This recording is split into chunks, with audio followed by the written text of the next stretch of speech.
Assalamualaikum warahmatullahi wabarakatuh.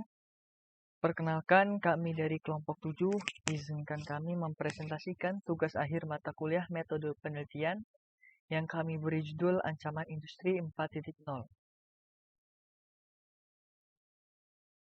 Sebelum itu, ini adalah anggota kelompok kami. Yang pertama ada saya sendiri, Diki Ramadan. Yang kedua ada Riko Ramadan. Yang ketiga, yang terakhir ada Alfian Ibnu Farhan. Puji syukur kehadirat Allah Subhanahu wa Ta'ala yang telah memberikan rahmat dan hidayahnya sehingga kami dapat menyelesaikan tugas makalah yang berjudul Ancaman Industri 4.0 terhadap manusia dan lingkungan ini tepat pada waktunya. Adapun tujuan dari penulisan dari makalah ini adalah untuk memenuhi tugas Ibu Eva Marsusanti, SPDMM, pada mata kuliah metode penelitian. Selain itu, makalah ini juga bertujuan untuk menambah wawasan tentang ancaman industri 4.0 bagi para pembaca dan juga bagi para penulis. Berikut ini adalah daftar isi dari materi yang akan kami sampaikan pada presentasi kali ini, yang dimana pada bab pertama kita akan menjelaskan pendahuluan, yang dimana menjelaskan latar belakang hingga masalah yang akan terjadi pada pembahasan kita, yaitu ancaman industri 4.0. Lalu pada bab kedua kita akan membahas landasan teori dan penjelasan revolusi industri 4.0 serta beberapa aspek yang terkait dengan kemajuan industri menurut beberapa ahli. Sedangkan pada bab ketiga, yaitu bab terakhir, kita akan menjelaskan pembahasan dari dampak-dampak yang terjadi akibat revolusi industri 4.0 serta kesiapan masyarakat Indonesia terhadap revolusi industri 4.0 yang akan terjadi di Indonesia. Masuki bab abstrak. Revolusi industri 4.0 menghasilkan banyak penemuan-penemuan teknologi canggih. Teknologi tersebut membawa dampak perubahan yang pesat hingga bisa merubah peradaban manusia. Aktivitas sehari-hari manusia bisa sangat terbantu, efisiensi waktu dan biaya, produksi semakin diuntungkan, dan lain-lain. Namun, di balik keunggulan-keunggulan tersebut juga membawa dampak negatif bagi kehidupan manusia. Salah satunya berdampak negatif dan mengancam ranah ekologi. Beberapa ancaman ditimbulkan diantaranya adalah pengangguran massal, ketidakseimbangan ekonomi, dan kerusakan lingkungan. Selanjutnya adalah bab pendahuluan. Jenis penelitian yang dipakai dalam penelitian kali ini adalah metode kualitatif. Metode kualitatif ini adalah metode yang menggunakan penjabaran secara deskriptif dengan kata-kata tertulis. Hal ini dipilih agar menjelaskan hasil penelitian secara mendalam, cermat serta sistematis sesuai dengan fakta di lapangan. Penelitian ini dilakukan melalui riset online seperti website, artikel, jurnal, dan referensi lainnya. Penelitian ini menggunakan studi pustaka dalam teknik pengumpulan datanya. Data-data diambil dan dikumpulkan dari teori-teori pemikiran tokoh dari berbagai buku, jurnal, serta artikel-artikel ilmiah. Berdasarkan teknik pengumpulan datanya, sifat dari penelitian ini adalah konseptual, di mana hasil pemikiran dalam hasil ini adalah hasil dari rumusan review dari sumber-sumber akurat. Rumusan tersebut kemudian dianalisis dan dipadukan dengan pemikiran penulis, kemudian disusun secara sistematis dan disajikan dalam bentuk kata-kata. Revolusi industri 4.0 merupakan tantangan yang harus dihadapi oleh ekosistem yang mendiami bumi saat ini, terutama terhadap sektor kelestarian lingkungan hidup. Pengertian industri 4.0 di sektor lingkungan sendiri merupakan meningkatnya sumber elemen dan berpihak kepada daya dukung lingkungan, seperti halnya di dalam bidang energi.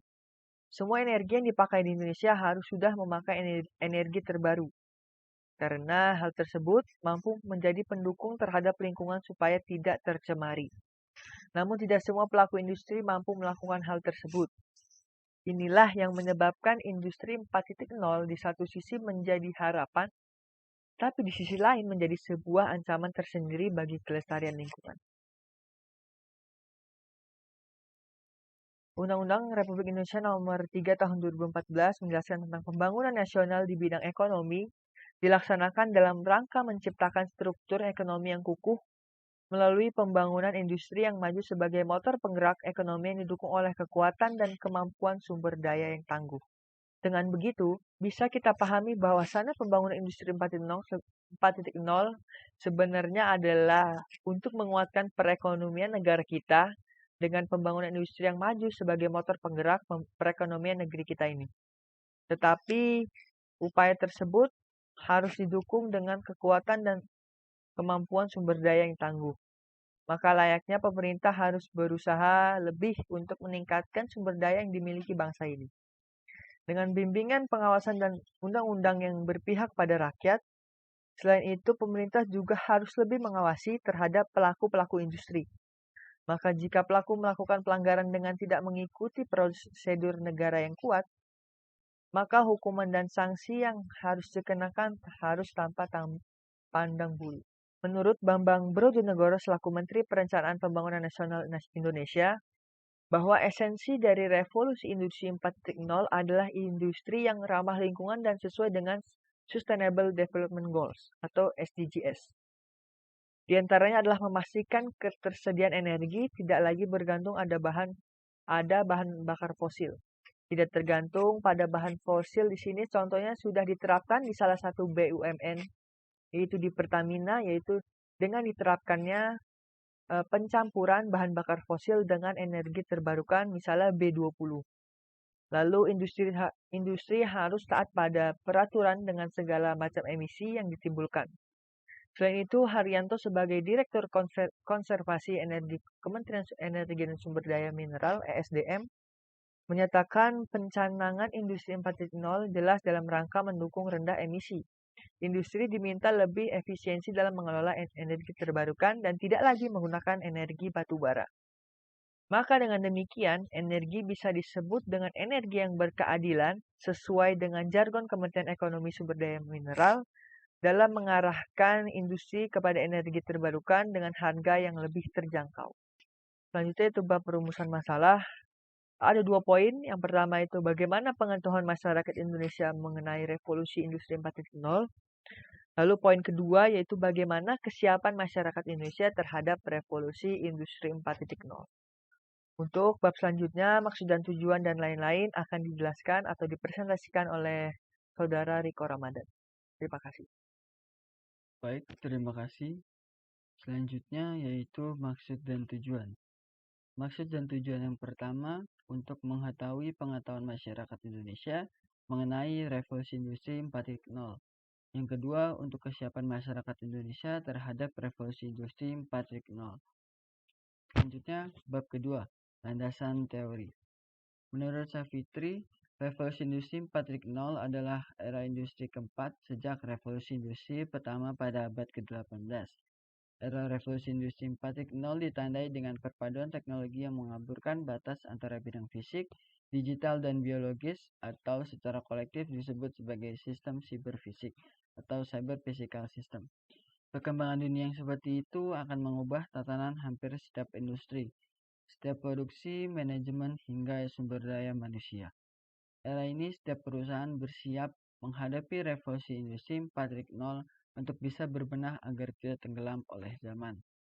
Selanjutnya, menurut Forkomsi FEB UGM, revolusi industri 4.0 adalah kecepatan perubahan yang dialami oleh organisasi dan individu karena inovasi teknologi yang muncul menciptakan cara untuk mengembangkan, bertukar, dan mendistribusikan nilai dari seluruh masyarakat. Selanjutnya, menurut Chandra Winata, revolusi industri 4.0 memberikan ruang untuk setiap manusia untuk berpikir kreatif dan inovatif, untuk mengembangkan era revolusi yang mengharuskan berpikir cepat, tepat, dan mudah.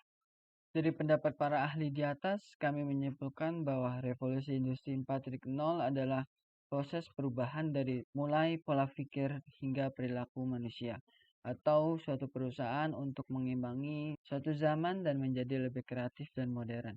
Karena ada digital menjadi suatu kebutuhan di era revolusi 4.0. Untuk selanjutnya bab 3 yaitu tentang pembahasan. Peradaban manusia berubah secara drastis seiring majunya ilmu pengetahuan. Pengetahuan tersebut mengantarkan manusia kepada banyak penemuan. hingga akhirnya manusia banyak menciptakan alat-alat dan teknologi canggih. Teknologi ini pula yang membawa kemajuan serta perubahan di bidang industri. Kemajuan-kemajuan teknologi yang dibawa oleh revolusi industri 4.0 memang sangat pesat, sehingga dapat mentransformasi peradaban manusia saat ini. Aktivitas sehari-hari, terutama aktivitas produksi, menjadi lebih cepat dan efisien, sehingga membuat output yang dihasilkan menjadi lebih banyak dan biaya yang kecil serta waktu yang relatif lebih singkat. Hal ini juga dikatakan oleh Alex Ross pada tahun 2016, yaitu sebagai berikut. Alex Ross meyakini bahwa industri keempat ini akan melahirkan banyak sekali inovasi yang kemudian inovasi tersebut akan menciptakan hal-hal yang menjanjikan. Tapi ia juga mengatakan bahwa industri ini bisa memicu munculnya hal-hal yang membahayakan kesejahteraan orang banyak secara serius. Dapat disimpulkan jika ini diibaratkan sebuah tantangan bagi manusia untuk bisa menjadikan revolusi ini sebagai peluang atau ancaman. Sesuai dengan yang dikatakan oleh Alex Ross di atas, bahwa revolusi ini melahirkan banyak sekali inovasi dalam berbagai sektor. Contohnya saja sektor retail atau perniagaan yang saat ini sudah digantikan oleh e-commerce, serta sektor-sektor yang lainnya seperti halnya sebagai berikut ini. Yang pertama yaitu e-commerce. Perdagangan elektronik atau e-commerce adalah model bisnis yang memungkinkan perusahaan atau individu bisa membeli atau menjual barang melalui internet atau online. Sejarah e-commerce pertama kali diperkenalkan pada tahun 1994. Pada saat pertama kali banner elektronik dipakai untuk tujuan promosi dan perikanan di suatu halaman web atau website.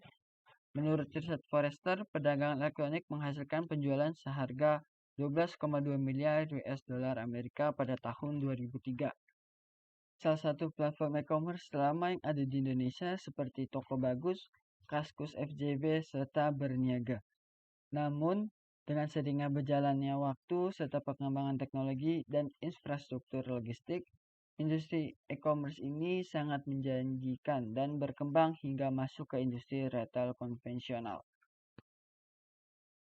Selanjutnya ialah agensi digital marketing. Digital marketing agensi merupakan suatu agen baik berbentuk perorangan maupun dalam industri yang berfungsi selaku pihak ketiga dalam melaksanakan pemasaran suatu produk. Dengan demikian, agensi ini merupakan suatu jasa yang menolong klien dalam merumuskan serta mengelola aktivitas pemasaran secara digital. Contoh dari digital marketing saat ini adalah Tokopedia Affiliate dan Shopee Affiliate, yang dimana kita akan ditugaskan untuk mempromosikan sebuah produk milik toko atau orang lain dengan tujuan untuk mendapatkan komisi yang diberikan sesuai dengan syarat dan ketentuan yang berlaku.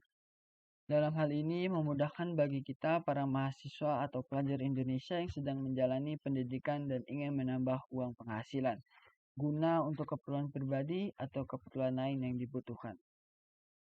Contoh selanjutnya adalah pembayaran digital. Hal ini dapat kita lihat melalui industri pembayaran digital yang saat ini terus bertumbuh. Hingga saat ini terdapat lebih dari 10 vendor pembayaran digital yang beroperasi di Indonesia dengan fitur dan keunggulannya yang berbeda-beda. Pembayaran digital ini tumbuh dengan pesat karena memberikan kemudahan serta keamanan bagi penggunanya dalam melakukan transaksi. Dalam menggunakan layanan ini, pengguna dapat dengan mudah membayar tanpa memerlukan membawa barang lain saat keluar rumah dan hanya memerlukan gadget yang dibawanya setiap hari.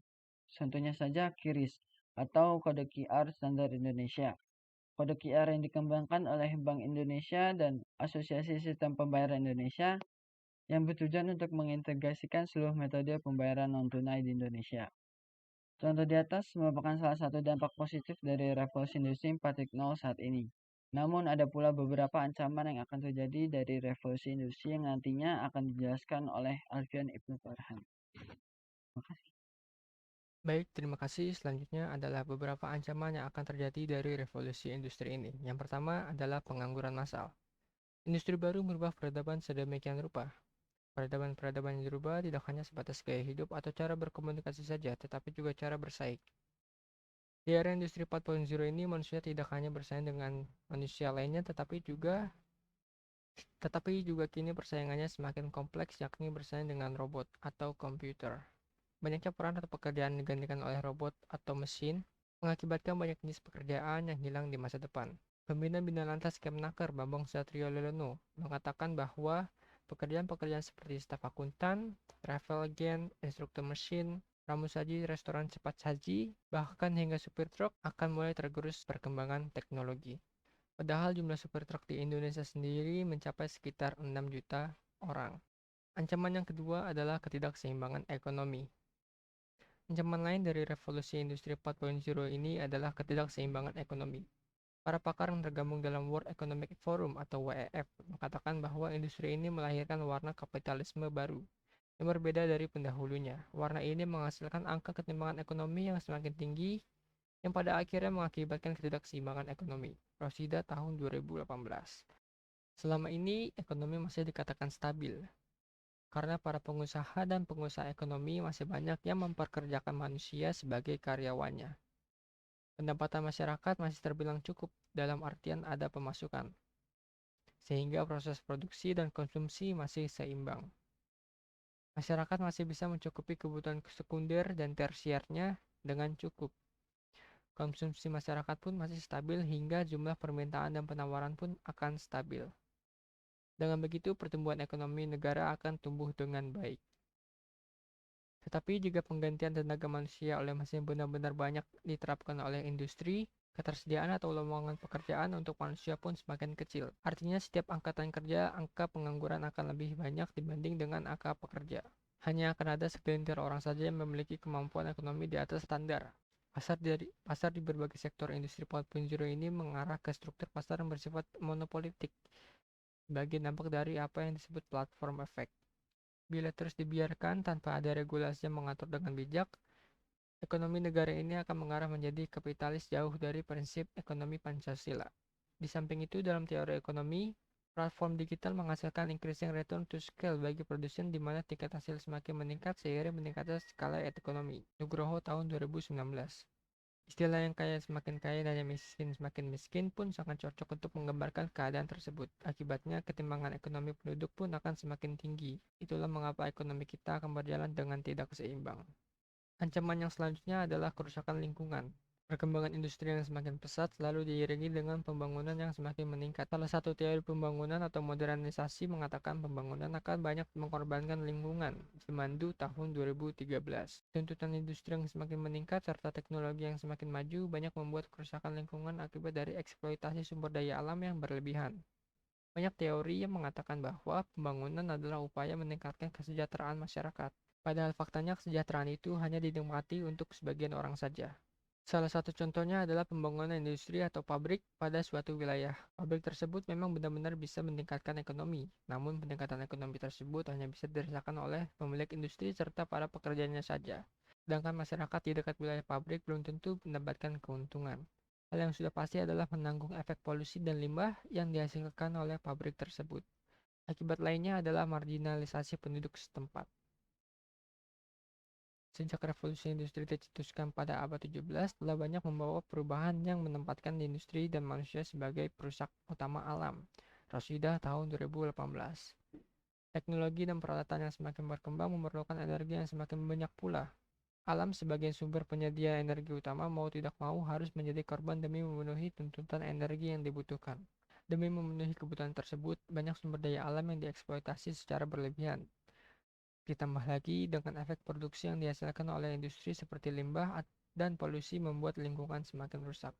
Perkembangan industri dan aktivitas pembangunan yang didorong dengan tingginya tuntutan ekonomi membawa manusia pada perilaku serakah yang menjadikan lingkungan melampaui batas-batasnya. Planetary boundaries tidak lagi diperhatikan. Perilaku perubahan pola konsumsi masyarakat yang semakin tinggi serta pertumbuhan penduduk yang terus meningkat juga mendesak alam untuk memenuhi kebutuhannya. Sedangkan daya dukung alam terbatas.